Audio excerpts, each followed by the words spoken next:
Interné depuis le lundi 21 octobre 2024 à l'hôtel Béatrice dans la commune de La Gombe, les membres de la commission économique et financière de l'Assemblée nationale ont eu l'honneur de recevoir le mardi 22 octobre 2024 la visite du président de l'Assemblée nationale, le professeur Vital Kamerhe, accompagné de l'honorable rapporteur Jacques Joly. Le numéro 1 de la Chambre basse du Parlement a voulu, à travers cette visite, s'enquérir de l'avancement des travaux et transmettre les directives du bureau à cet organe technique de l'Assemblée nationale pour lui permettre de faire un examen approfondi du projet de loi de finances 2025 avant de le soumettre au débat à la plénière. Les orientations du speaker de la Chambre basse du Parlement ont tourné autour de l'amélioration du social des Congolais. Vital Kamerhe a insisté sur la répartition équilibrée des ressources de l'État et de la maximisation des recettes à travers la digitalisation et la rigueur dans le travail. Nous sommes avant tout les représentants du peuple et que le budget,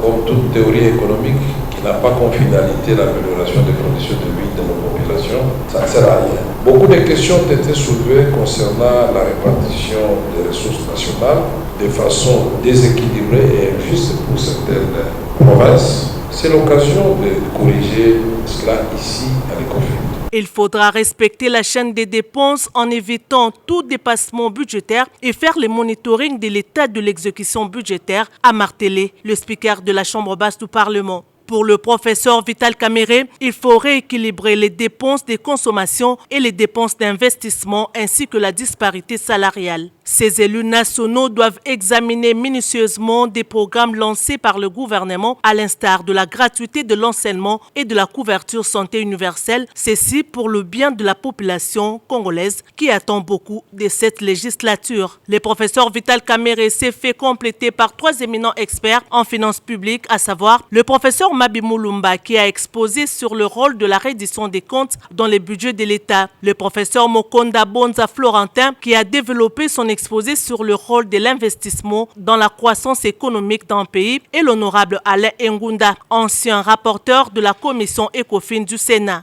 Les travaux en sous-commission vont se poursuivre jusqu'au 28 octobre prochain et vont être immédiatement sanctionnés par l'ouverture des débats en plénière.